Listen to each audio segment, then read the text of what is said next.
इतिहास में कुछ महान नेताओं के नारे अमर हो जाते हैं। जय जवान जय किसान, शास्त्री जी ने कहा था। तुम मुझे खून दो मैं तुम्हें आज़ादी दूंगा, नेताजी ने कहा था। लेकिन कुछ निकम्मे नेताओं के भी नारे अमर होते हैं। मैं नाम नहीं लूंगा। एक निकम्मे नेता ने कहा, न हमारी सीमा में कोई घुसा हुआ है, न कोई आया। यह भी अमर हो गया नारा।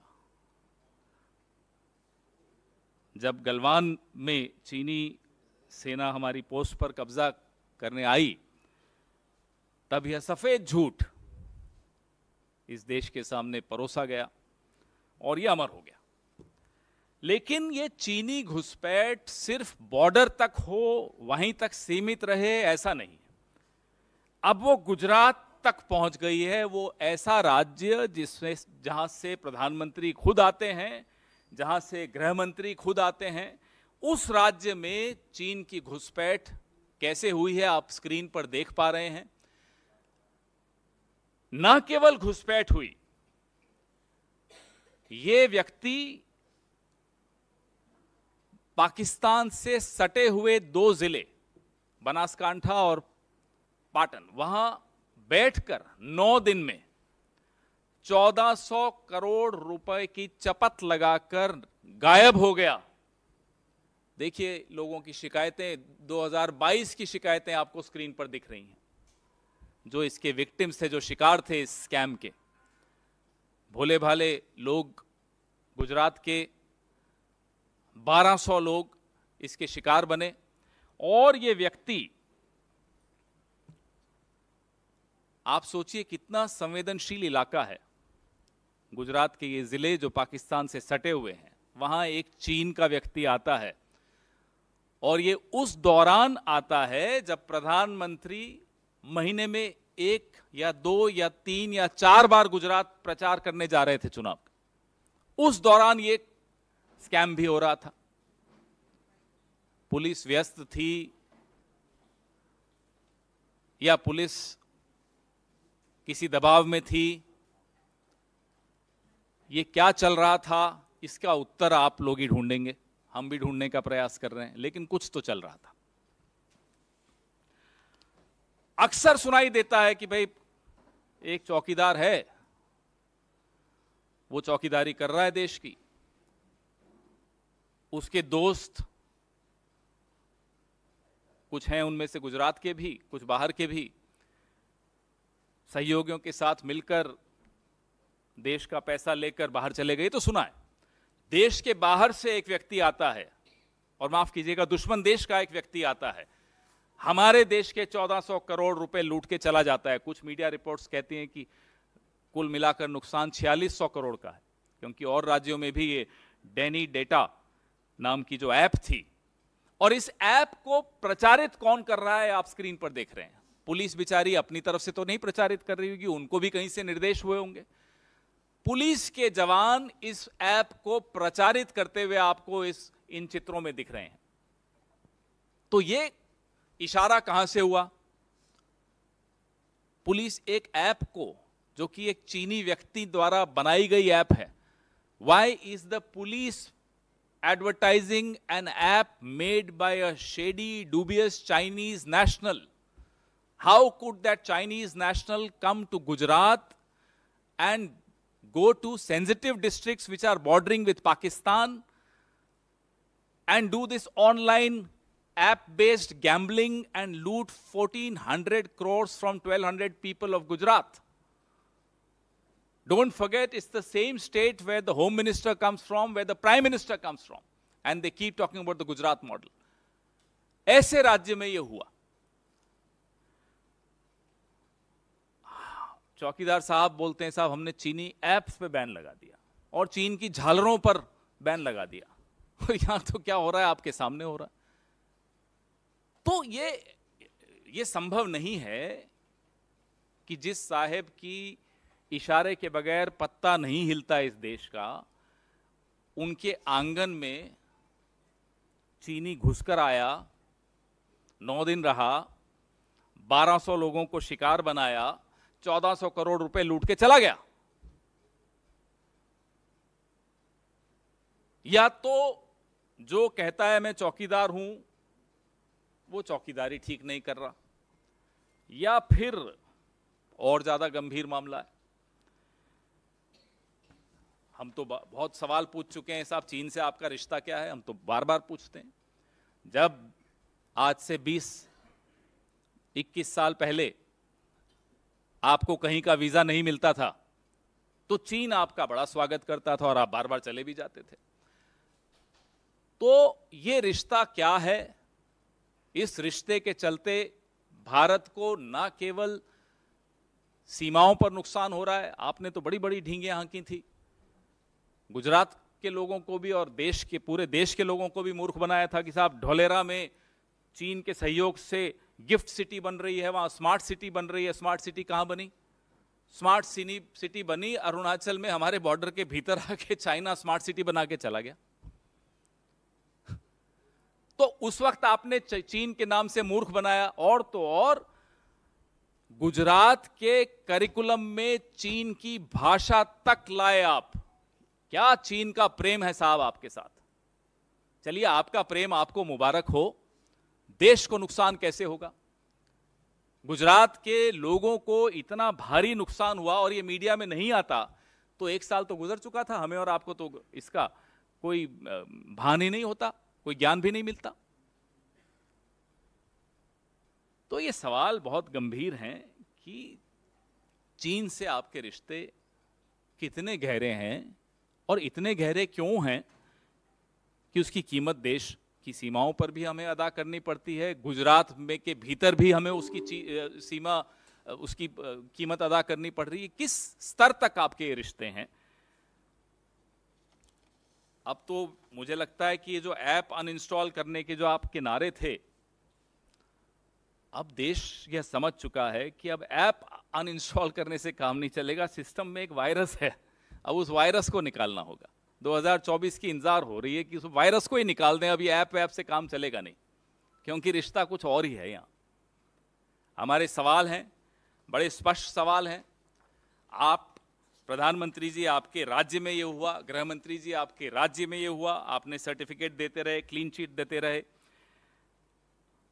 ये कैसे संभव हुआ? जिम्मेदारी किसकी बनेगी? कैसे एक ऐप उसने यहां आकर बनाई, पुलिस के जवान उसको प्रमोट कर रहे हैं, उसका एडवर्टाइजमेंट कर रहे हैं, उसका विज्ञापन दे रहे हैं। कहां है ईओडब्ल्यू, कहां है ईडी, कहां है सीबीआई, कहां है एनआईए, कहां है डीआरआई?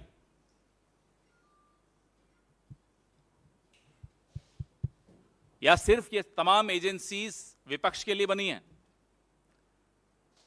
जहां देश का नुकसान हो रहा हो, देशवासियों का नुकसान हो रहा हो, वेयर आर दीज एजेंसीज? और सरकार क्या, जो अपने आप को चौकीदार मानती है, ये ट्रैवल एजेंसी बन गई है स्कैमस्टर्स की? आइए साहब, आइए, लूट के चले जाइए। तो ये सरकार चल रही है या ट्रैवल एजेंसी चल रही है? और डैनी डेटा ऐप को प्रमोट क्यों किया गया, किसके इशारे से प्रमोट किया गया? इसका जवाब ये देश मांग रहा है। इस अभियान के पीछे, इस प्रचार अभियान के पीछे कौन था? खुद पुलिस तो मैं नहीं मानता कि अपनी तरफ से कुछ कर सकती है, बड़ा डिसिप्लिन फोर्स होता है। ये उत्तर प्रदेश की पुलिस आपने देखी अभी टीवी पर, स्क्रीन पर। इस ऐप के पीछे कुछ शेल कंपनीज बनी, वो पैसा यूरोप गया, वो पैसा दुबई गया, यूक्रेन गया, जहां जहां गया, उस पूरा एक व्हाइट पेपर इस विषय में देश के सामने जारी करना चाहिए। देश को जवाब चाहिए। जो 1200 लोगों का 1400 करोड़ लुटा है, वो जवाब मांग रहे हैं। आपके सवाल। अलग अलग रिपोर्ट्स हैं, कुछ जगह 2300 करोड़, कुछ जगह 4600 करोड़।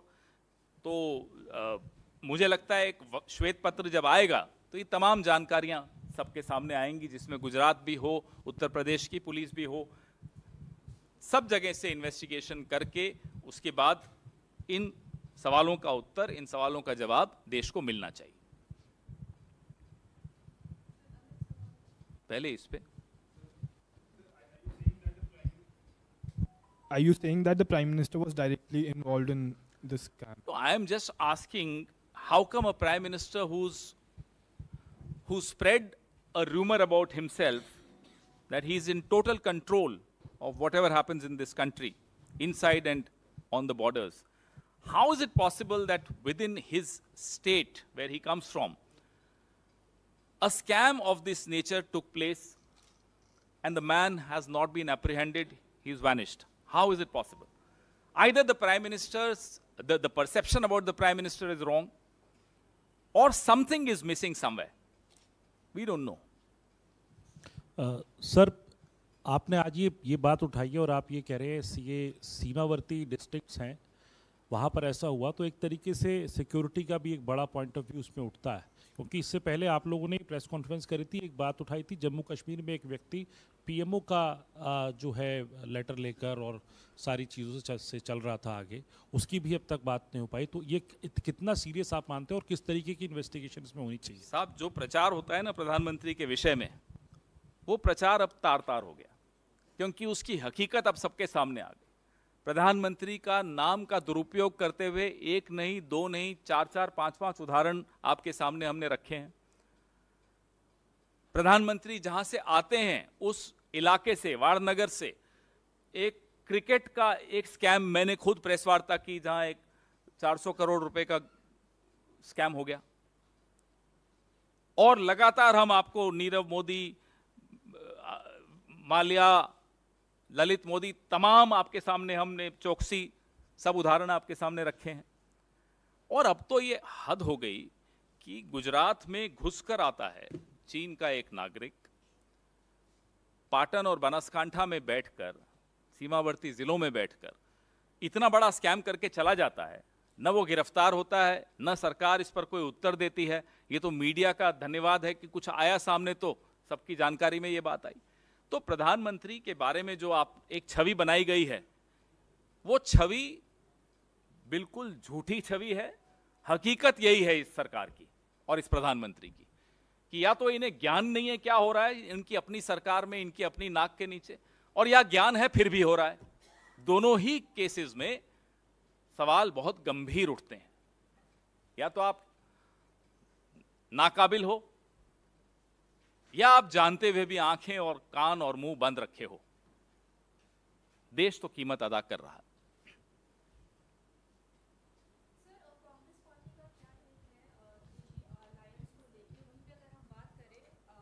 आपके पार्टी के लीडर संदीप दीक्षित का भी एक बयान आया है, जहां उन्होंने ये कहा है कि हमें बार बार आम आदमी पार्टी को कोई क्लैरिफिकेशन देने की ज़रूरत नहीं है। जिस तरीके से 2 दिन पहले उन्होंने बोला कि हम मीटिंग जो होने वाली है मुंबई, उसमें हम पार्ट नहीं लेंगे, तो we should not give every time clarification to Aam Aadmi party. वो तो 2 दिन पुरानी बात हो गई, वो तो बात भी खत्म हो गई। अब इस पे संदीप दीक्षित जी ने आज बोला, उन्होंने आज कहा होगा, लेकिन ये बात तो 2 दिन पुरानी, वहीं वो चैप्टर वहीं क्लोज हो गया था। तो अब उस चैप्टर को मैं नहीं समझता कि रीओपन करने की कोई आवश्यकता है किसी को भी। सर, कांग्रेस रिपीटेडली चाइना का मुद्दा उठा रही है, राहुल गांधी भी उठाते हैं, अभी लेह लद्दाख के टूर पे भी है। क्या राहुल गांधी उन एरियाज़ को विजिट करेंगे या उनके आसपास के एरियाज़ को विजिट करेंगे जहां पर आप लोग बोल रहे हैं कि चाइना जो है वो इंट्रूड कर रहा है हमारी टेरिटरी में? क्या उस एरिया में भी जाने का कोई प्लान है? जहां राहुल जी या किसी को भी जाने की अनुमति है, वहां तो जाया ही जाता है। और उनका क्या कार्यक्रम है, किससे मिलेंगे, उन सब के बारे में विस्तृत जानकारी जब आपको देनी होगी ज़रूर देंगे हम लोग। लेकिन चीन एक गंभीर विषय है। चीन की जो बुरी नज़र है हमारी सीमाओं पर, उसका उत्तर हम देने में नाकामयाब रहे हैं as a country, as a government. इसमें किसी को कोई संशय नहीं है।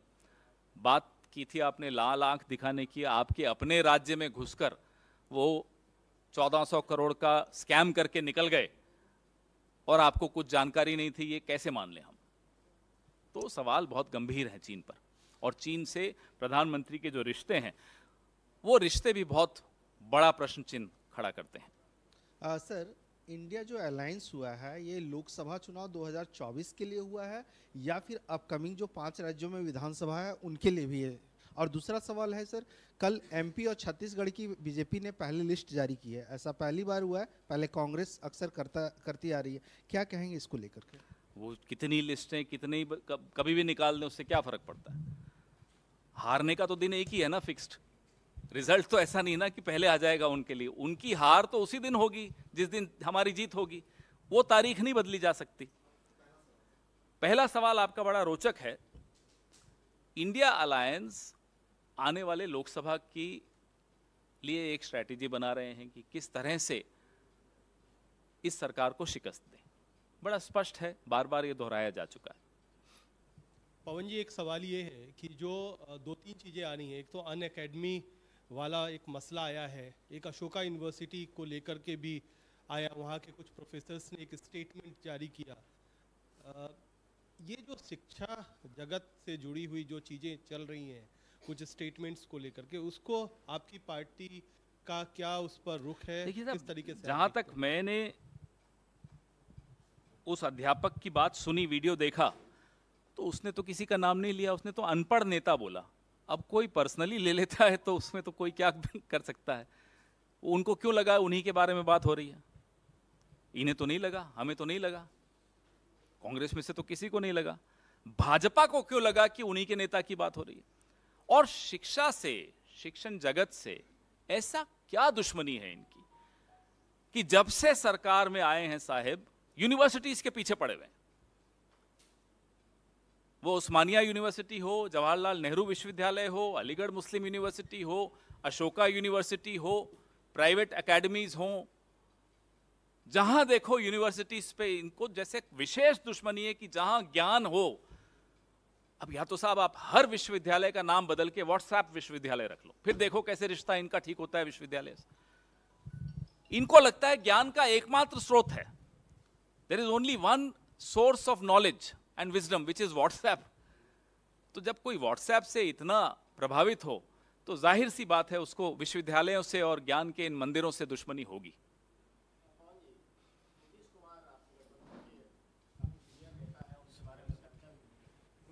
चर्चा भी है कि उनको कन्वेनर बनाया जा सकता है, लेकिन नीतीश कुमार दिल्ली आते हैं, अटल जी की समाधि पर जाते हैं, ना आपसे मिलते हैं ना केजरीवाल से मिलते हैं। सब ठीक ठाक है गठबंधन में? आप क्यों चाहते हैं कि हम भी अपनी राजनीति उतनी ही संकुचित कर दें, अपनी मानसिकता उतनी ही छोटी कर दें जो हमारे विरोधियों की है? कि साहब नेहरू जी से दुश्मनी लेके बैठे हुए हैं साहब, बताइए। तो आप चाहते हैं कि हम भी वैसे ही हो जाएं कि अगर कोई प्रधानमंत्री हमारी सरकार या हमारी पार्टी का नहीं हो तो हम उसको बिल्कुल इज्जत देना बंद कर दें, आदर देना बंद कर दें? आप माफ कीजिएगा, हम अपनी मानसिकता मोदी जी की वजह से तो नहीं बदलेंगे। हमारी मानसिकता भारतीय मानसिकता है, इंडियन मेंटालिटी है, वैसी ही रहेगी, कोई बदल नहीं सकता। Sir, audio has been accessed by Times Now, our channel, of Aam Aadmi Party MLA Naresh Balyan, in which he was speaking to a gangster Kapil Sangwan to extort money from businessmen and builders as well.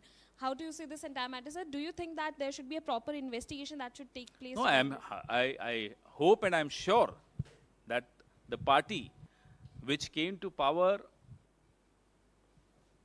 on the slogan of clean politics will take immediate and urgent corrective steps. The entire country, the entire city of Delhi is waiting for those corrective steps.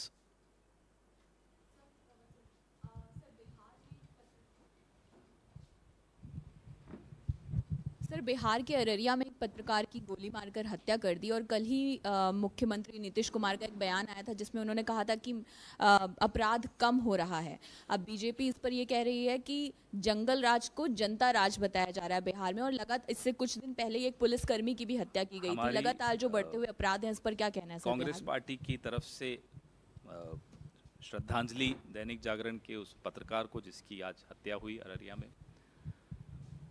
सरकार सजग है, इसमें कोई शक की बात नहीं है। अपराधियों की गिरफ्तारी तुरंत होगी, हमें पूरी उम्मीद है, और इस तरह के अपराधों पर लगाम करने की जो प्रयास है सरकार के, वो कामयाब होंगे, इसकी भी हमें पूरी उम्मीद है।